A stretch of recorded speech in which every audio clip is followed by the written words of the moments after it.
प्यारे सज्जनों, धन धन सतगुरु तेरा ही आसरा।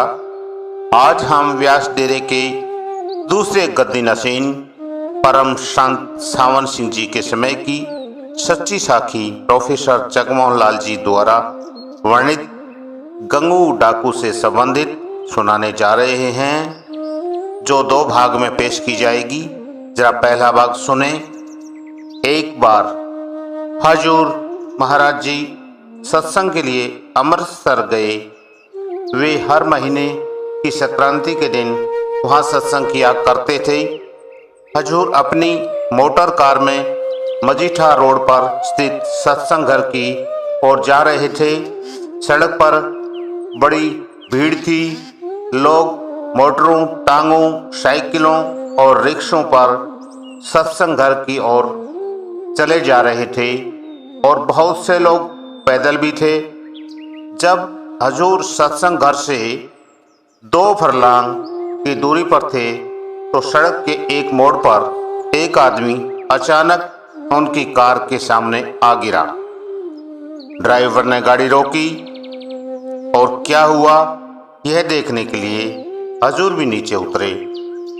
एक शराबी उनकी कार के बिल्कुल सामने आकर गिर पड़ा था, लेकिन खुशकिस्मती से वह बच गया। उसे कहीं चोट नहीं आई। हजूर ने उस शराबी को उसके कुछ साथियों की मदद से उठाना चाहा, पर वह इतना नशे में था कि खड़ा न हो सका।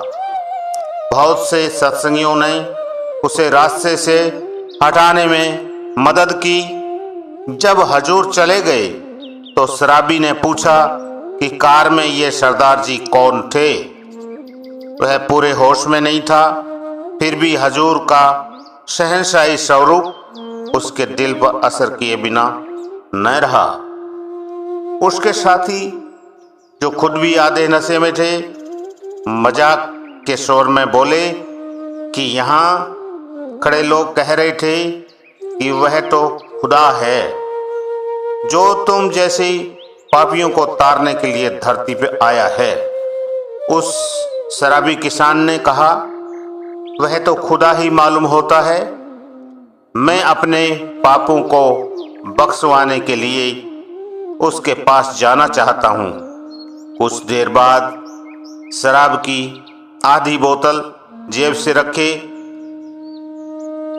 अपने साथी के कंधे के सहारे लड़खड़ाता हुआ वह सीधा सत्संग घर पहुंचा। हजूर महाराज जी एक आराम कुर्सी पर बैठे हुए थे। हमें तो उस आदमी का पता तब चला जो वह लड़खड़ाते हुए आकर एकदम हजूर के चरणों में गिर पड़ा और अपनी बाहों में हजूर के पैरों को जकड़ लिया। आप तो खुदा हैं, मेरे पापों को माफ कर दीजिए, उसने बड़ी दीनता के साथ अर्ज की। महाराज जी उसे अपने आप को छुड़ाने की कोशिश करते जा रहे थे और कहते जा रहे थे, उठो बेटा उठो, मैं खुदा नहीं हूँ, मैं भी तुम्हारे जैसा ही एक इंसान हूँ। किसान ने कहा, मैं तब तक नहीं उठूंगा जब तक आप मेरे पाप नहीं बख्श देंगे। हजूर महाराज जी के मुख से अनायास कृपा और करुणा से पूर्ण हंसी फूट पड़ी। ऐसा लगा कि इस हंसी के साथ ही उसे बख्श दिया गया है। महाराज जी के निजी सेवादार मनोहर और जमादार प्रताप सिंह ने उसे जबरदस्ती हटाना चाहा, लेकिन हजूर ने उसे ऐसा करने से मना कर दिया। हजूर ने मुस्कुराते हुए कहा, अच्छा, जबरदस्ती माफी हासिल करने का यह तरीका खूब है। वह शराबी फूट फूट कर रोने लगा। बोला, आप जो चाहें कहें, लेकिन जब तक मुझे माफी नहीं मिलेगी मैं जड़ नहीं छोड़ूंगा। हजूर मुक्त स्वर में हंस पड़े और उन्होंने अपने दोनों हाथ उसके सिर पर रखते हुए कहा, अच्छा बेटा, अब उठो, तुम्हें माफ किया। किसान ने सिर ऊंचा करते हुए पूछा, मेरे सब पापों को माफ कर दिया? क्या मुझे नरक की यातनाओं से बचा लिया गया है? हाँ, तुम्हारे विश्वास में ने तुम्हें बचा लिया है, हजूर ने जवाब दिया। शाम को वह किसान नाम लेने वालों की लाइन में खड़ा पाया गया। कुछ लोगों को नाम के लिए नामंजूर कर दिया गया, पर वह किसान स्वीकृत लोगों में से एक था। हजूर महाराज जी ने उस किसान से कहा, तुम्हें शराब वगैरह नशीली चीजों और मांस, मछली, अंडे आदि का भी त्याग करना पड़ेगा। उसने जवाब दिया, शराब तो मैं कभी नहीं छोड़ सकता, ये मुझसे कभी नहीं हो सकेगा। हजूर ने कहा, तो फिर एक वचन दो कि मेरे सामने कभी नहीं पियोगे। किसान बोला, हजूर यह मुझे मंजूर है। हजूर ने पूछा, तुम अपनी रोजी कैसे कमाते हो? चोरी और डकैती से, उसने जवाब दिया, जिसे सुनकर सब हैरान हो गए। हजूर ने फरमाया, यह भी तुम्हें छोड़ना पड़ेगा, तुम्हें कोई दूसरा धंधा अपनाना पड़ेगा। उसने जवाब दिया, मैं दूसरा धंधा जानता ही नहीं। महाराज जी ने कहा, लेकिन नाम लेने के बाद तुम्हें ईमानदारी के साथ रोजी कमाने के लिए कोई दूसरा काम करना होगा। मैंने आज तक दूसरा धंधा किया ही नहीं और न कर ही सकता हूँ। ठीक है, तो तुम एक वादा करो, तुम अपनी जरूरत से ज्यादा चोरी ना करोगे और चोरी करते समय किसी दूसरे को अपने साथ न ले जाओगे। इस बात का मैं तहे दिल से वादा करता हूँ। नाम लेकर जाते समय वह एक बार फिर हजूर के चरणों में गिर पड़ा और हजूर ने उसके सिर पर दोबारा हाथ रखकर उसे आशीर्वाद दिया। नाम लेने के बाद वह गुरदासपुर जिले में रहने वाले अपने एक रिश्तेदार की लड़की की शादी में गया। वहां उसके पास पैसा खत्म हो गए। एक रात वह एक साहूकार के घर में घुसा और उसके लोहे के संदूक का ताला तोड़ दिया। ज्यों ही उसने नोटों के एक बंडल का हाथ डाला कि पेटी का ढक्कन, जो बहुत भारी था, उसके हाथ पर आ गिरा। उसके हाथ में काफी चोट आई और पेटी में हाथ ऐसे फंस गया जैसे किसी शिकंजे में जकड़ा गया हो। हाथ छुड़ाने में उसकी कोई चालाकी और होशियारी काम न आई। जब वह अपने हाथ को छुड़ाने की सब कोशिशें करके हार गया और समझ लिया कि अब बच नहीं सकता, तो हजूर महाराज जी उसके सामने प्रकट हो गए। उस डाकू के हाथ को छुड़ाने में मदद देते हुए हजूर ने फरमाया, क्या तुमने मेरे सामने यह वादा नहीं किया था कि जरूरत से ज्यादा कोई चीज नहीं चुराऊंगा? अब सब कुछ छोड़कर भाग जाओ और अपनी जान बचाओ। उसके बाद उसने अपनी जिंदगी में फिर कभी चोरी नहीं की। उसका नाम था गंगू और वह एक बहुत नामी डाकू था।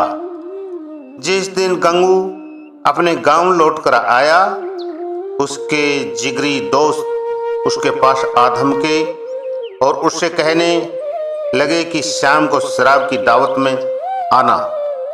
पहले तो उसने साफ कह दिया कि वह उनके जश्न में शामिल नहीं होगा, लेकिन वह अपनी जिद पर अड़े रहे। उन्होंने गैर कानूनी देसी शराब की बोतलें खोली और एक प्याला भरकर उसके सामने रख दिया, लेकिन गंगू ने हाथ जोड़कर उनसे माफी मांगी। इस पर उसका एक साथी बलवान सिंह, जो उसके गिरोह का नंबर 2 का मुखिया था, अपने दूसरे साथियों से बोला कि अपने मुखिया की अक्ल मारी गई है। अब उसकी जगह मैं बागडोर संभालूंगा। उसने हजूर महाराज जी के शिष्य को चेतावनी दी, अगर तुम नहीं पियोगे तो तुम्हारे हाथ पैर पकड़ लेंगे और तुम्हें जमीन पर चित पटक कर तुम्हारी नाक बंद कर देंगे और मैं खुद अपने हाथों से प्याले को तुम्हारे मुंह में उड़ेलने की रस्म अदा करूंगा। कुछ जवाब न पाने पर नए मुखिया ने गरजते हुए कहा, कैदी बोलो, तुम्हें अपनी सफाई में कुछ कहना है? डाकुओं के सरदार गंगू ने जवाब दिया, मैं अपने आप को तुम्हारे हवाले करता हूँ। इस पर वे खुशी से चिल्लाने लगे और शराब की जय हो के नारे लगाने लगे। उन्होंने अपने अपने प्याले भर लिए और शराबियों को तराने गाने लगे। शराब के होते हुए कौन मरता है? गंगू प्याला उठाकर अपने होठों से लगाने वाला ही था कि हजूर महाराज जी उसके सामने प्रकट हो गए। हजूर ने कहा, बेटा अपना वादा याद करो, जैसे ही तुम अपना वादा तोड़ोगे मैं अपनी दी हुई माफी वापस ले लूंगा। गंगू उठ खड़ा हुआ, प्याले को उसने नए मुखिया पर फेंक दिया और तेजी के साथ कमरे से बाहर भाग गया। थोड़ी देर में ही वह एक बंदूक हाथ में लेकर लौटा और अपने पुराने साथियों से बोला, तुम जानते हो कि मेरा निशाना कैसा आ चुका है। तुम यह भी जानते हो कि हुक्म ने मानने के अपराध में मैं अपने आदमियों को भी बेखटके मार सकता हूं। अब जैसे बैठे हो वैसे ही खामोश बैठे रहो और मेरी बात ध्यान से सुनो। अगर जरा भी हिले तो उसी वक्त खत्म कर दिए जाओगे। उनके नए मुखिया ने कहना शुरू किया, सरदार कोई सरदार नहीं। गंगू गर्ज उठा और उसने बंदूक बलवंत सिंह की ओर तान दी। कमरे में सन्नाटा छा गया। तब गंगू ने शांत स्वर में कहना शुरू किया, मेरे भाइयों सुनो, मुझे एक ऐसे सतगुरु मिले हैं जिनकी एक दृष्टि ने मेरी जिंदगी ही बदल दी। मैंने उनसे वादा किया है कि मैं कभी शराब नहीं छूऊंगा, ना कभी अपराध करूंगा। आज हमारा यह लुटेरों का दल यहीं खत्म होता है और अब हम किसी तरह का अपराध करने के लिए इकट्ठे नहीं होंगे। ये मेरी तिजोरी की चाबियां संभालो। तुम में से किसी ने मैं भी मुखिया बनने की योग्यता नहीं है। तिजोरी में से सारा पैसा निकाल लो और आपस में बराबर बराबर बांट लो। मेरे ख्याल से हर एक के हिस्से में 5-5 हजार रुपये आएंगे। किसी बड़े शहर में चले जाओ और इस पैसे की मदद से अपना मनचाहा कारोबार जमा लो। शायद पुलिस अभी तक तुम्हारे नाम नहीं जानती। तुम आसानी से अपनी नई जिंदगी शुरू कर सकते हो। अगर पिछले गुनाहों की वजह से तुम में से कोई भी गिरफ्तार हुआ और मुकदमा चला तो तुम्हारी मदद करने और तुम्हें बचाने के लिए मैं हमेशा तैयार हूँ। इस काली करतूतों से मैं अपने हाथ हमेशा के लिए धो चुका हूँ। अब अगर तुम में से किसी को कुछ कहना है तो बोलो। उनमें से एक बोला, सरदार तुम्हारे बिना हम जिंदा नहीं रह सकते। और उसके बाद उन सब ने यही आवाज उठाई। गंगू ने बड़े प्रेम के साथ कहा, अब हम सब भाइयों की तरह रहेंगे, चोरों और ठगों की तरह नहीं। कुछ रुककर उसने फिर कहा, लेकिन नहीं, मैं तो एक जाना पहचाना अपराधी हूं। पुलिस मेरे पीछे पड़ी हुई है। अब मैं पुलिस से बचने की कोशिश नहीं करूंगा। एक न एक दिन मैं जरूर पकड़ा जाऊंगा। इसलिए तुम सब जहां तक हो सके मुझसे दूर रहने की कोशिश करो। मेरे साथ रहने में तुम्हारा भला नहीं है। बस एक आखिरी बात और, अपनी जिंदगी में कम से कम एक बार व्यास जरूर जाना और वहां के परम संत के दर्शन जरूर करना। अगर तुम में से कोई पुलिस में जाकर मेरे बारे में खबर भी देगा तो मैं बुरा नहीं मानूंगा, लेकिन ऐसा करने में तुम खुद फंस जाना। यह कहते हुए गंगू ने अपनी तिजोरी की चाबियों का गुच्छा उनकी ओर फेंक दिया और हाथ जोड़कर उनसे विदा ली। कहा जाता है कि एक प्रभावशाली व्यक्ति और पागल में बाल बराबर ही अंतर नहीं होता है। यदि हम गौर से गंगू डाकू के चरित्र की ओर नजर डालें तो मालूम होगा कि उनसे वे गुण थे जिनसे वह एक फौज का जनरल बन सकता था। निडरता, अपार साहस, संगठन करने की शक्ति, आत्मविश्वास, दृढ़ संकल्प और वीरता आदि गुण उसमें थे और वह जनरल ही बनता। पर एक मामूली सी घटना ने उसकी सारी जिंदगी बदल दी। वह एक लंबा, तगड़ा और सुंदर जवान था। वह सिर्फ 20 वर्ष का ही था तब उसने अपने गांव के कुछ दोस्तों के साथ फौज में भर्ती होने का विचार किया। ये सब सिख थे जो जन्म से ही बहादुर सिपाही होते हैं। नए कपड़े पहनकर और हाथ में लंबी लाठियां लेकर ये अपने गांव से फौज में भर्ती होने के लिए गुरदासपुर की ओर चल पड़े। लेकिन होनहार को कौन बदल सकता है, पर भाग्य को उससे डाकू का पाठ ही अदा करवाना था। अगर गुरदासपुर की सड़क पर एक पुलिस थाना न होता तो गंगू उसी दिन फौज में भर्ती हो जाता और नाम, इज्जत, धन सब कुछ उस पर जूही के फूलों की तरह आप बिखरते। लेकिन अफसोस की यह है, परंतु कभी कभी न मालूम क्या से क्या कर देता है। जब वे उस थाने के आगे से गुजर रहे थे तो उन्होंने उस थाने के थानेदार को एक बरगद के पेड़ के नीचे एक चारपाई पर बैठे हुए किसी मामले की तहकीकात करते हुए देखा। वह एक आदमी को बुरी तरह पिटवा रहा था। उन दिनों पुलिस वाले अक्सर मारपीट के तरीके अपनाया करते थे। उस आदमी की दर्दनाक चीखें सुनकर ये तीनों लड़के उसकी ओर चल पड़े। हालांकि उनका वहां कोई काम नहीं था। कोई भी समझदार आदमी जिसको दुनिया और खासकर पुलिस का तजुर्बा होता है उस ओर नहीं जाता, पर भाग्य में कुछ और ही लिखा था। लड़कों ने देखा कि जो आदमी पीटा जा रहा था वह उन्हीं के गांव का एक गरीब आदमी था। वह जमीन पर उल्टा पड़ा था। दो सिपाही नलदार जूते पहनकर उसे रौंद रहे थे, साथ ही डंडों से उसे बेरहमी के साथ पीट रहे थे।